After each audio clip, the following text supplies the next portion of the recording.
আসসালামু আলাইকুম, আশা করি সবাই অনেক ভালো আছেন। আজকের ভিডিওতে আমি কি দেখাতে যাচ্ছি সেটা আপনারা অবশ্যই থাম্বনেল এবং টাইটেল দেখে বুঝতে পারছেন। সো আজকে দেখাবো আমি কিভাবে আপনারা কম্পিউটার ব্যবহার করে এই ধরনের টেক্সটগুলা আপনারা লিখতে পারেন। তো এর জন্য আপনার প্রথমে প্রয়োজন হবে ফটোশপ, এবং চাইলে আপনারা ইলাস্ট্রেটর থেকে ওইটা ডিজাইন করে ফটোশপের মাধ্যমে এটা কাজটি করতে পারেন। তো আমার ফটোশপে অনেকগুলো ফন্ট ইনস্টল করার পর থেকে একটু স্লো হয়ে গেছে, এই কারণে আমি এটা নামটা লিখেছি জাস্ট হচ্ছে ইলাস্ট্রেটর ব্যবহার করে। তো আপনারা চাইলে শুধুমাত্র ফটোশপ ব্যবহার করে ওইটা ডিজাইন করে ফটোশপ দিয়ে কাজটি করতে পারেন। এই কাজটি অবশ্য মোবাইল দিয়েও করা যায়। তো আজকে আমি দেখাবো কীভাবে আপনারা ফটোশপ ইউজ করে এই কাজটি সহজেই করতে পারেন।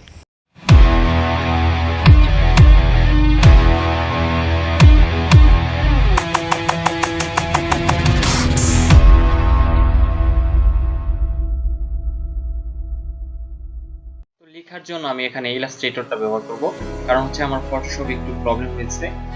ফন্ট সিলেকশনের ক্ষেত্রে আমার অনেক সময় লাগে, সেটা আসলে অনেক ফন্ট ইনস্টল করার পর এইরকম প্রবলেমটা হচ্ছে, এর কারণে আমি ইলাস্ট্রেটরটা ব্যবহার করতেছি।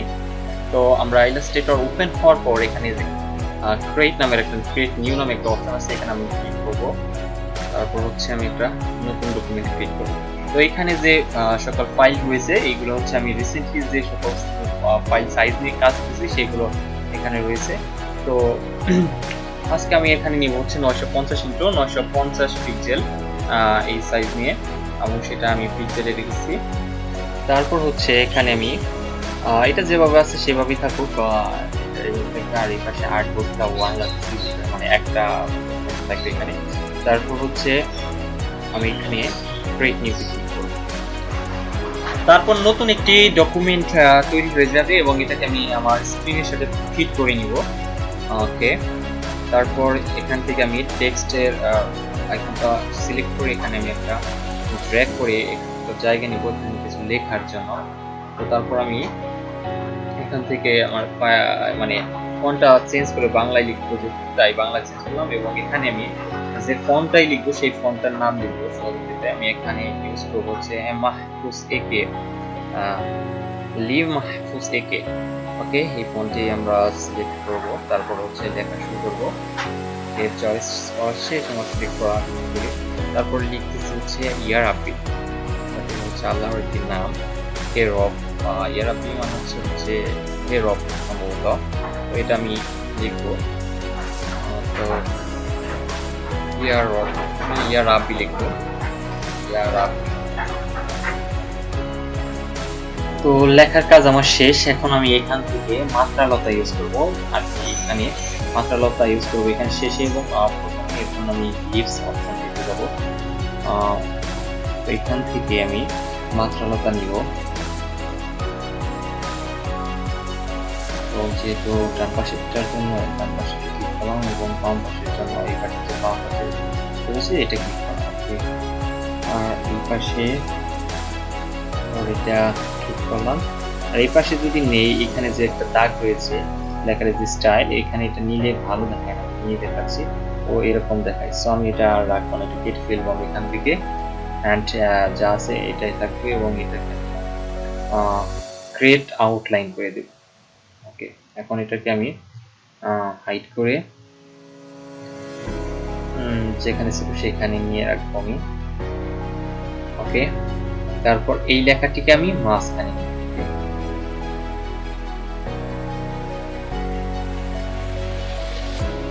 ওকে, মাঝখানে নেওয়ার পর এই রাব্বি যে লেখাটুকু এই অংশটুকু আমি নিচে নামিয়ে লিখবো, নিচে নামিয়ে লিখবো। এই কারণে আমি রাব্বি জাস্ট লেখাটুকু সিলেক্ট করে নিচে আনবো।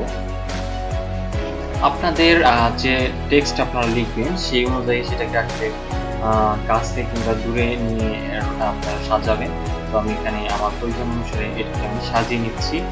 আরেকটি কথা, আপনারা এই কাজটি কিন্তু ফটোশপ দিয়ে করতে পারেন, যেহেতু আমি বলেছি আমার ফটোশপ প্রবলেম একটু, এই কারণে আমি ইলাস্ট্রেটর ইউজ করছি। সো এখন আমি এখানে কালার, এইটা কালার চেঞ্জ করব, কোন কালার রাখবো সেটা আমি করবো। কয়েকটি কালার নিয়ে দেখবো আমি এখন কোন কালারটি ভালো লাগে। তো প্রথমটি আমি লাল নিয়েছি এবং দ্বিতীয়টি লাল, এবং লালই থাকবে। এখন আমি আমার এখান থেকে কিছু ডিজাইনকৃত পিএনজি ফরম্যাটের ফাইল এখানে সুন্দর ডিজাইন করার চেষ্টা করব নিয়ে।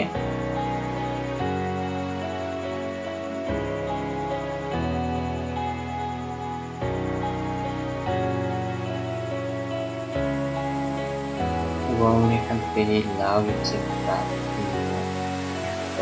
এগুলো হচ্ছে পিএনজি ফাইল, আপনারা চাইলে রোল থেকে ডাউনলোড করে নিতে পারেন। তো এটার সাথে আমি এটা একটু মিলিয়ে দিব। তো আমার এই কাজটা শেষ হলো, অর্থাৎ মিলিয়ে দিয়েছি আমি এটার সাথে, লেখার সাথে লাভের যে চিহ্নটা এটা। তো এখন আমি আরেকটি পিএনজি ফাইল নেব, এখান থেকে এই ফাইলটা আমি নেব এবং এটা আমি দেখবো কোথায় রাখলে এটা সুন্দর দেখায়। ইয়ার নিচে রাখলে কতটা ভালো দেখায়, তবে রাফির নিচে রাখলে দেখা যাচ্ছে যে এটা বেশ ভালোই লাগছে। আমি এটা এখানেই রাখবো।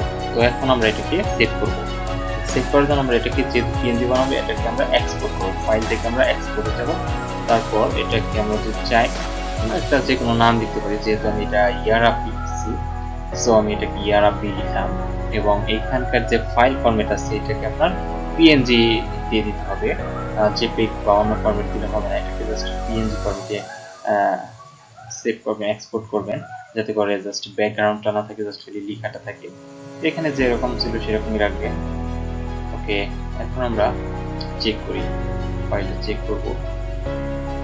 এখানে আরেকটা বিষয়, এখান থেকে এক্সপোর্ট করলে এই ফাইলের শেষে আরো কিছু লেখা যোগ হয়, যার কারণে এটা ভিউ করা যায় না। এই কারণে লেখাটা আমরা পিএনজি আগ পর্যন্ত কেটে দেব, পরে চেক করব। এখন যদি আমরা এটাকে ভিউ করি আমরা দেখব। তো আমাদের লেখাটা হচ্ছে এটা। তো এখন আমরা আমাদের লেখার কাজ শেষ, এখন আমরা চলে যাব হচ্ছে ফটোশপে। ফটোশপ ওপেন হচ্ছে, তো আমাদের একটু ওয়েট, তো ফটোশপটা ওপেন হয়ে গেছে। তো আমরা এখন এখানে যা ইউজ করছি হচ্ছে একটা মকআপ। এখান থেকে আমি এই মকআপটা এখানে টেনে ধরে ছেড়ে দিলাম এবং এটা হচ্ছে এরকম। তো এখানে আমরা আমাদের যে লেখাটা আছে সেটা পেস্ট করবো। এটার জন্য আমাদেরকে প্রথমে যেতে হবে এখানে গিয়ে আমার মাউসে ডাবল ক্লিক করতে হবে। এখানে একটু ভালোভাবে লক্ষ্য করতে হবে। এখানে মাউসের রাইট বাটন ডাবল ক্লিক করলে এরকম আসবে। তারপর আপনাকে আপনার যে ডিজাইন লেখাটি রয়েছে সেটা এখানে আনতে হবে। এরপর আপনি ফাইলে যাবেন। ফাইলে যাওয়ার পর এখানে নিচের দিকে দেখবেন যে প্লেস লিঙ্কড এরকম একটা অপশন আছে, সেটা এখানে ক্লিক করলে আপনার ফাইলটা এরকম আসবে এবং সেখান থেকে আপনাকে যেতে হবে, আপনি যে আপনার ডিজাইন লেখাটা যেখানে রাখছে সেখানে গিয়ে এটা সিলেক্ট করে দিবেন। সিলেক্ট করার পর এটা এখানে চলে আসবে। ওকে, এখানে আসার পর এটাকে আপনারা আপনাদের প্রয়োজন অনুসারে আপনারা ছোট বড় করে নেবেন।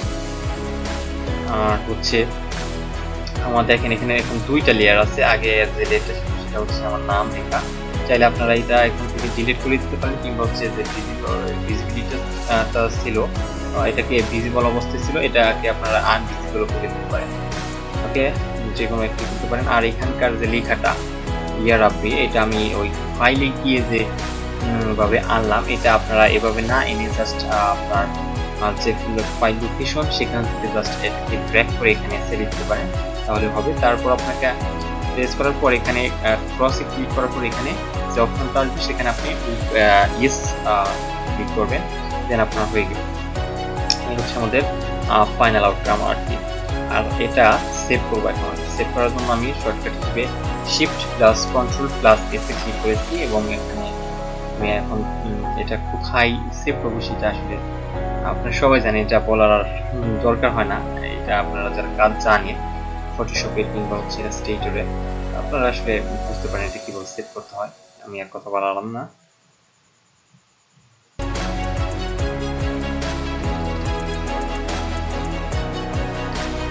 এখন আমি হচ্ছে যে ডিজাইনটা সেভ করলাম সেটা আমরা এখন দেখব। তো এটা হচ্ছে আমাদের ফাইনাল ডিজাইন। আমরা যে এত সময় করে এটা করলাম সেটা হচ্ছে এটা। তো এখানে আমি আরো কিছু ফাইলের ডিজাইন করেছি, যেটা আমি এখানে দেখাইনি, টিউটোরিয়ালটা অনেক লম্বা হয়ে যাবে এই কারণে।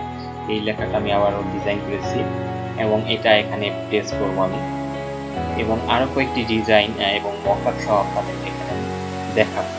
এখন আমি জাস্ট খালি কাজ করবো, আর কিছু করবো না।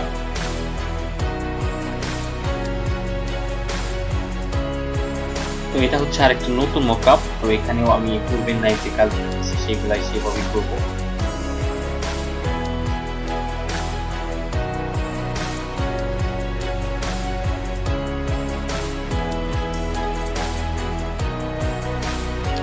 তো এটা হচ্ছে আমাদের নতুন মকআপের যে ডিজাইনটা আমরা করলাম সেটা। তো আশা করি আপনাদের ভিডিওটি ভালো লেগেছে এবং আপনারা বুঝতে পেরেছেন কিভাবে এই কাজটা করতে হয় ফটোশপ দিয়ে কিংবা ইলাস্ট্রেটর প্লাস ফটোশপ দিয়ে। আপনারা চাইলে এই কাজগুলো কিন্তু মোবাইলেও করতে পারেন। তো আমি আপনাদের কাজকে দেখালাম কিভাবে ফটোশপ এবং ইলাস্ট্রেটরের মাধ্যমে এই কাজটি করতে হয়। সো ভিডিওটি যদি আপনাদের ভালো লেগে থাকে তাহলে অবশ্যই সাবস্ক্রাইব করবেন, লাইক করবেন, শেয়ার করবেন আপনাদের বন্ধুদের সাথে এবং আপনার মূল্যবান মতামত জানাতে ভুলবেন না কমেন্ট বক্সে। তো আজকে এ পর্যন্ত, দেখা হচ্ছে পরবর্তী কোনো টিউটোরিয়ালে। ততক্ষণ সবাই ভালো থাকুন, সুস্থ থাকুন আর আমাদের সাথে। আল্লাহ হাফেজ।